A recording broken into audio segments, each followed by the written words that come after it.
everyone, and welcome back to Hawaii, the state of clean energy on Think Tech Hawaii, and I'm your host, Mitch Ewan. Today on the show, we'll be discussing the Hawaii Electric Vehicle Association with our guests, Noel Morin and Bill Bugbee. So welcome, Noel and Bill, and let's start with you, Noel. Tell us a little bit about the Electric Vehicle Association. What is it? What do you guys do? Yeah, let me start. First of all, thanking you for having us again today. It's always a pleasure to be here with you, Mitch. Today, I'd like to share information about Hawaii EV Association, or Hawaii EV. We're both old and new. The organization was formed last year, but the underlying leadership has been advocating for EVs for close to a decade now. This organization is the Hawaii chapter of the Electric Auto Association. This national group was formed back in '67 to accelerate the adoption of electric vehicles in the U.S. This organization is composed of EV owners, enthusiasts, and supporters of sustainable transportation from across Hawaii. If we can turn to slide 2, I want to just give you some information about the organization. Our mission is to increase adoption of sustainable transportation. And we do that through advocacy, through education, and also supporting the expansion of charging infrastructure across the state. Essentially, we exist to help others make this transition from gas to electric. We can turn to slide 3. This kind of summarizes. Before you do that, just a quick question. I get to interrupt you. So how many members have you got in Hawaii, and what's been the take-up rate of membership? Great question. As far as Hawaii EV itself, because we have not yet started to collect membership figures, we're actually relying on the membership for the different clubs, and I'll share that with you later. So for Big Island EV, there are over 300. For Tesla Hawaii Club, I believe it's also over 300. And for Kauai EV, it's not very clear to me. It's information I don't have at the moment. Okay. So Bill, do you have any insight into numbers? I think you're the number keeper on that, Noel. Okay. So just on the slide that we're looking at right now, slide 3, what we do, focus on education. So we do quite a bit of online webinars. We have social media presence, and push out a lot of information through there. We have a website where we communicate information. We also do in-person events. This kind of slowed down during the pandemic, but as we start to reopen, we'll be able to do a number of the things that we used to do, and that would be actual meetups where we actually gather. We bring people together. We invite our owners. We invite the public, and that gathering allows us to socialize better with the general public. We're also heavily involved in policy advocacy. Towards the end of this, we'll share with you some of the recent legislation that's moving forward, and we're very proud to have been part of advocating for them. And then the last item is the charging infrastructure expansion, and we'll talk about this more later. It is a barrier to adoption, and Bill and I may not agree on that all the time, but it's something that we actively advocate. We do it through the policy, and we also try to get our business owners and potential site owners to adopt a charging station. Right. If we go to the next slide. What about the condo associations? I hear there's it's a two-edged sword. It can be pretty hard because it costs them money, and so they don't want to do it. But at the same time, they have residents who do want to do it, and so there seems to be a potential conflict there. How's that developing? There are some laws in the books, I understand, some policy when we're talking about that say that they kind of have to do it, but it's not enforced. So what's the status for somebody living in a condo? So it's a great question. Folks who live in condos and apartments, folks who don't have access to home charging are certainly dependent on public charging infrastructure. If you're a condo owner today and you're driving a gas car, you don't expect fueling station at the condo, right? You're able to get out into your gas station and fuel up. So that same construct applies to electric vehicles for folks who are living in condos. That said, there is the opportunity for new development as well as existing development to adopt EV charging infrastructure. And it's slow because there's the politics of the HOA convincing the owners who are not EV owners to adopt the cost, adopt the charger. But it's slowly but surely getting there. I think some of the recent legislation or attempts at legislation, I know in Oahu this has happened with Bill 25, that is to ensure that new developments have EV charger ready infrastructure built in. And then for the existing condos, we actually just concluded a webinar where we actually had a use case where a condo owner was able to convince their board to adopt a charging station. And there is a process for that and also some incentives. So for example, Hawaii Energy has a rebate for, I think it's like $5,000 for a level 2 twin plug charging station. Obviously, they ran out of money and we're hoping to get funding again this coming cycle. But just letting the board know that there is the opportunity to offset some of the costs with some of the rebates that are available, and then also partnering with charging station providers who are able to help the condo association navigate that process, allows for some of these things to be built. So it's a great question, and it is one of those things where you need them on site. But if you had an adequate public charging infrastructure, you wouldn't have that big of an issue. Slide 4, I just want to quickly go through the clubs. I think I kind of touched on this already a little bit, but at the moment, there are 3 clubs that make up our organization. Kauai EV, this organization is actually led by one of our directors as well, Sonia Cass. Tesla Hawaii Club, which has presence across the state, led by Nanette Vinton. Nanette is our secretary. And of course, Big Island EV. I lead Big Island EV. We're hoping to see clubs from Maui and ultimately Oahu partner with us as well. If we turn to the next slide, I want to just highlight the fact that as with many big problems, solutions require collaboration. And here we're really blessed to have many organizations with shared intentions, and we partner with them. So Drive Electric Hawaii, Blue Planet, the Sustainable Transportation Coalition of Hawaii, the American Lung Association, and of course, we're part of the Electric Auto Association. So there's this not quite a hui, but a collaboration where we share resources, we share events, and we help make it happen. But what about the utility company? I don't see them in there. So what about HECO? So we actually have a good relationship with Hawaiian Electric. They have reached out to us to help identify potential locations, for example, of the fast chargers. So they reach out to the association, to the clubs, to get a better feel for where is the need, right?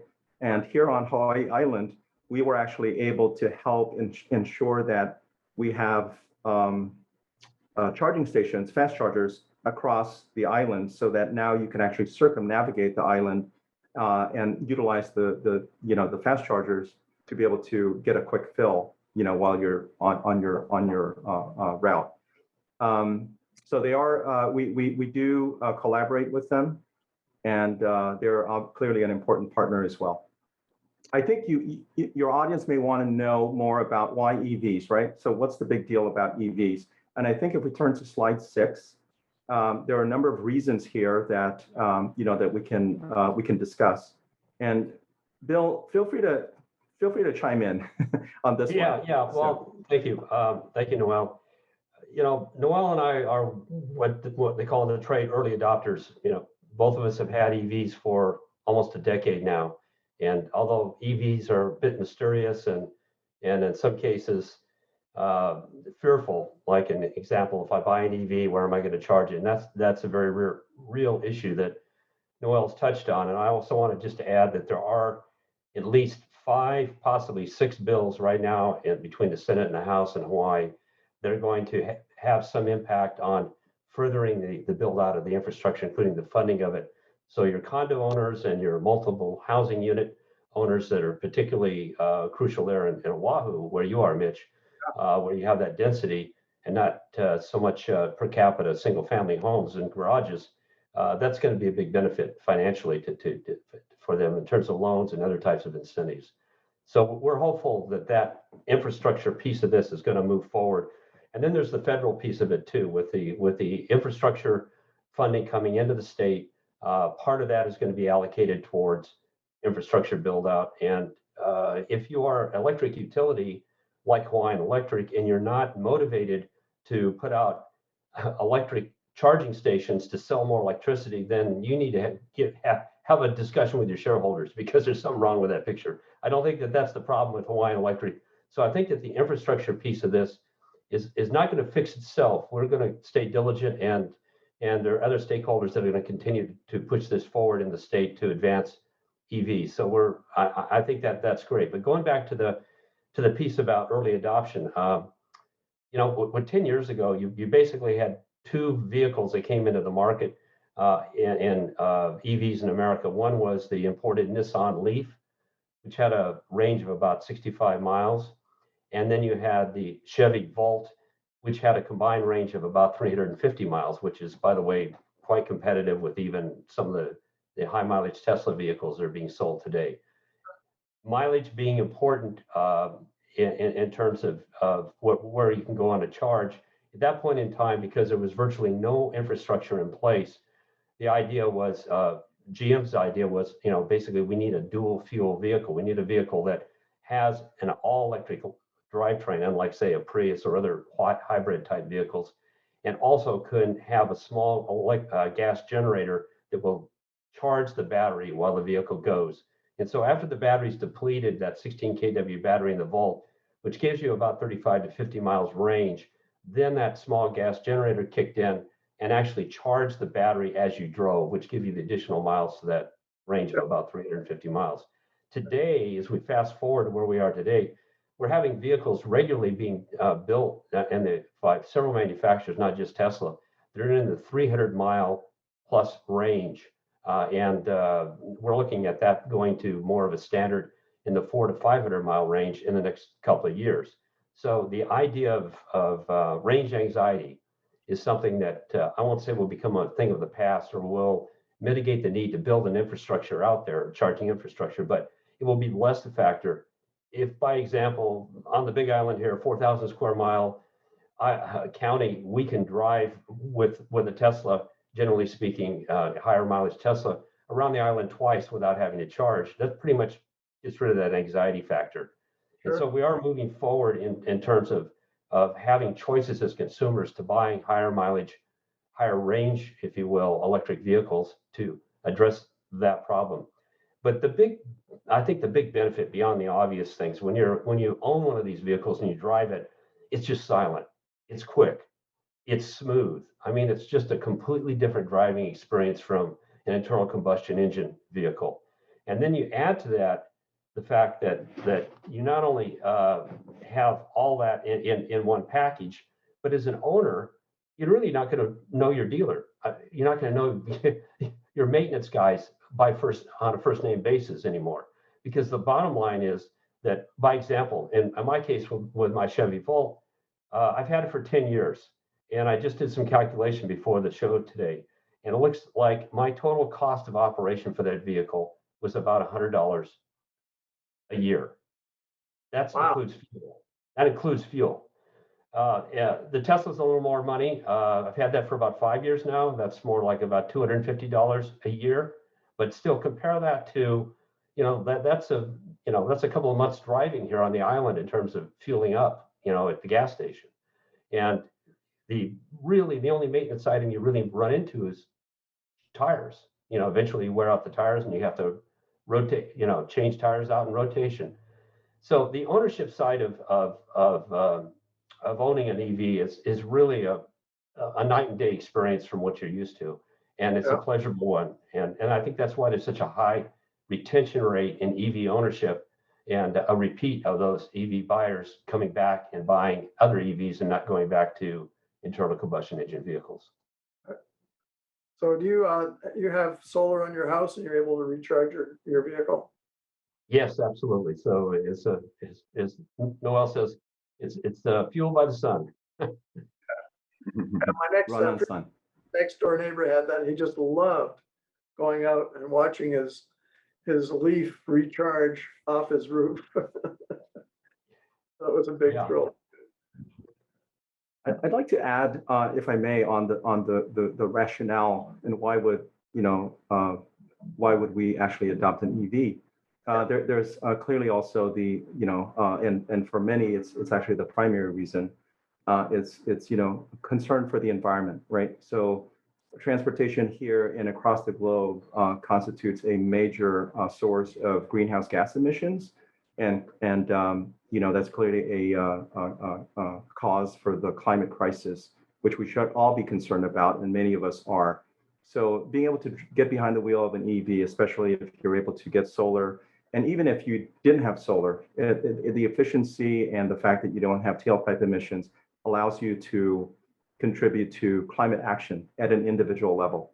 And then there's also the added benefit, which is clean air, right? Especially with the diesel vehicles, you've got all this toxic exhaust that permeates the air, and that's not good for people. That's a cause of illness and premature deaths, many during the course of every year.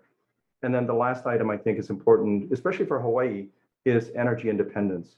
If we reach a state where we're able to generate our energy through renewable sources, we've got wind, we've got solar, we've got geothermal, we've got all these different sources of energy, and we're able to power our transportation with that energy in addition to our home energy needs, then we're able to ditch oil, right? We're able to reduce dramatically the oil that we have to import, which is going to be a great thing. And Bill, I know that appeals to you as well. Your email is no-tool.org. So yeah, I mean, I think 40% of our emissions here in state are from transportation, from greenhouse emissions is transportation. Now, part of that's air for sure, but in the ground side, it's significant. And that's just something that if we want to move to self-sufficiency, whether it's on the food side of the supply chain or the energy side of the supply chain, we have to start thinking about, basically cutting the umbilical cord of some of these dependencies that we've traditionally relied upon in terms of imported fossil fuels and imported food, by example. Yeah, so particularly on the Big Island where you have a high penetration of renewables, like during the day, I've been told with geothermal up and running, when it gets up and running, it runs around 80% renewable during the day. During the sun hours, drops down to, I think, around 50% at night. So even though you're recharging from the grid, because you don't have a house or whatever, with solar on the roof, you're still, up to halfway there using renewable energy to recharge your car, even up to 80% if you get it during the day. So that's, I think people should keep that in mind. Of course, we're going to try to be 100% renewable, and therefore it makes a lot of sense to have an electric vehicle and recharging it with basically clean energy. So yeah, we have a massive amount of opportunity here with the landmass here on Big Island to scale up to solar, wind, and storage. So in going forward, we really don't need to compromise in terms of renewable energy that perhaps has some byproducts that are less than desirable. No, I wanted to just maybe talk about where we're at as far as the electrification of transportation here in the state. And if we turn to slide 7, we have here some stats. This is I pulled this off of DBET March data, and just really high level. EVs are still a tiny fraction. It's like 1.3% of the passenger vehicles that we have in the state. We have over 1 million gas cars. We have a handful of diesels. But the point I'm trying to make here is that we burn a lot of gasoline every month. 30 million gallons of gasoline every month. So that's that represents emissions, that represents pocketbook hit, and so on and so forth. So there's a great great story to be told about transitioning. At the same time, it also highlights the importance of ensuring that renewable energy production and also the charging infrastructure doesn't get in the way of accelerating the adoption of sustainable transportation. The 14,000 we see right now represents a 20% increase over the same period last year. So it is growing. There is the demand for it. The products are coming. Prices are coming down. So it is getting there. Did you have a question? No, I was going to ask about what's the take up, and I noticed that the graph, like you said, is going up pretty steeply. And so I guess we hope that all the incentives still remain in place despite the fact that our economy is taking a hit. But the Biden administration is talking about pumping big bucks, like with the B, billions of dollars into electric vehicles and infrastructure. So that's a bright light on the horizon as far as the Electric Vehicle Association is concerned, I'm sure. Yes, it certainly is. Yeah. If we turn to the next slide, I really wanted to also just put a spotlight on a couple of things, things that might prevent someone from actually adopting an electric car. Some of it is perceived. For others, it's actual reality. So we talked about public charging earlier, right? If you're a condo owner, you might be hesitant to get a battery EV because you may be concerned about not being able to charge. So this is an issue. That said, the state, there is a bill that's passed that will allow for the sustained funding of the commercial public charging charger rebate, and that's going to help. And there's a lot of focus on make ready, getting the infrastructure there, and hopefully with the federal, incentives or investment in infrastructure, we'll start to see, even greater expansion of infrastructure. Mitch, did you have a question? I thought Not really. I had a thought earlier today, like thinking about the show is like, so somebody like Bill who builds a house and has a great solar array on his roof, what happens theoretically, or some guy goes and builds a multi-story building right beside your house and steals your sun. Have you guys heard of anything like that? I mean, I know it's just like probably pretty minor, but because I look at all the skyscrapers that are going, the condos that are going up here in Oahu, and it's like, man, if I had a house that all of a sudden got surrounded by these big buildings, I wouldn't be too happy about that. I think there's I can't speak, basically with a great degree of knowledge about Hawaii, but I do know that in other states, there are specific building code prohibitions against that. Basically, if you have clear open sky space, basically you own that as a part of the asset of your property. And if somebody builds and blocks that, they can't do that, basically based on the building codes. That's particularly true on the West Coast, but I don't know what we have here in Hawaii. Noel, do you have any thoughts on that? No, but I think this is actually a brilliant thing to put on our to-do list, right? Which is, in preparation for the next legislative session, we probably should take a look at that. Are there laws on the books that will, for example, if someone's neighbor's trees start to shade your solar, do you have the opportunity to mitigate that? So we should probably get that on our to-do list to explore. It's an interesting challenge. The other thing I just wanted to quickly touch on is public misconceptions. There's a lot of misinformation in social media. People have old information. You still hear that, it's only for the rich. You must be rich since you drive a Tesla, and so on and so forth. And then there's the, I might get stranded. I therefore don't want to even entertain an EV. And then there are even some misconceptions around the environment. It's not good for the environment. You're still pulling energy from the grid. The utility is burning oil, and so on and so forth. So there's a lot of misconception out there. So these are, fortunately, the misconceptions are easy to resolve, and that's where we focus a lot of our attention, educating the public, helping the public learn about, the facts, the truth. If we can, I know we're going to be running out of time soon. Just shift over to the next slide, slide 9. And this is pretty exciting. And during the last legislative session, there are a lot of testimony that we submitted kind of highlighted a lot of this, right? We have to support infrastructure. We have to anticipate EVs accelerating, right? Reaching a tipping point. And the reason for that, and there are many reasons, they're becoming more affordable. As Bill mentioned earlier, the ranges are going up to the point where, if you have access to charging, it's a no-brainer. And choice is expanding. It used to be like Tesla and Nissan, and now you've got all these different manufacturers coming up with their EVs. And once we have the trucks and they're coming, that's going to really, have a heavy impact here in Hawaii, where trucks and large vehicles are popular. They're on the mainland, and we've talked about it here, although there was not a lot of political support for it, banning the sale of new gas cars, in the future. So there are countries that have done it, that have announced the bans, states that have announced the bans, and then you have the U.S. administration announcing its intention to, expand or to decarbonize the fleet.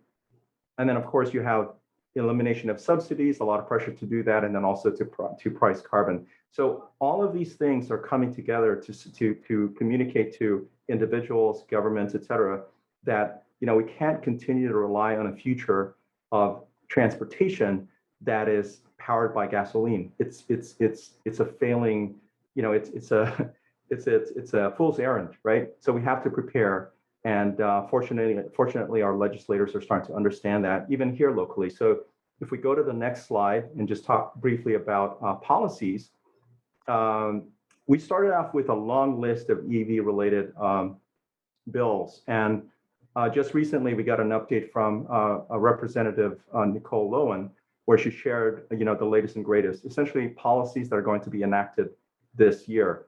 So the first one is a state fleet transition goal. 100% by 2030. And I think there was also a clause in there like zero emission, only zero emission for new light duty by 2022. And this is for the state fleet.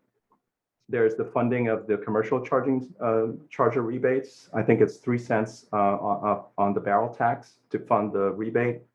There's the enforcement of EV parking and charging. So we have a law in the state, in the books, but it's not enforceable. So we're seeing a lot of these problems, and that's going to change.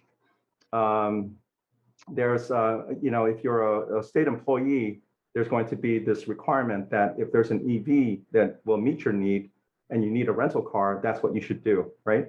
And then there's support for multimodal transportation. So there are a number of bills that have actually made it and will actually have this wonderful impact of expanding infrastructure and support for electric cars.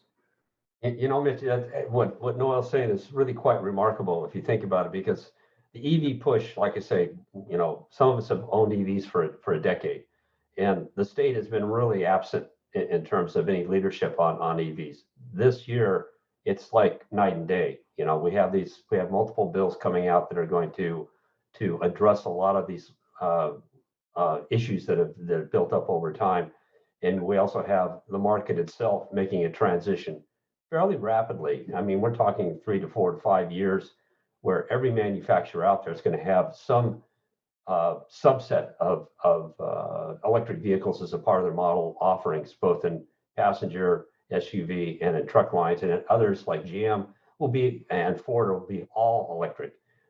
So these are the kinds of changes that are happening quickly, and it seems that this year's legislature kind of woke up to that, and we're very responsive in terms of the variety and the breadth of the bills that they have passed or will pass. Mm-hmm. Apparently, it looks like they will pass in this session. So it's very encouraging. Well, on that happy note, we've gone through our whole 30 minutes, so we're going to have to leave it there. So you've been watching Hawaii, the State of Clean Energy on ThinkTech Hawaii. And today we've been discussing the Hawaii Electric Vehicle Association with Noel, Morin, and Bill Bugbee. And thanks for participating on short notice, Noel and Bill. So thank you so much. So I'm Mitch Ewan. Aloha. Be back next week with another edition of Hawaii, the State of Clean Energy. So aloha.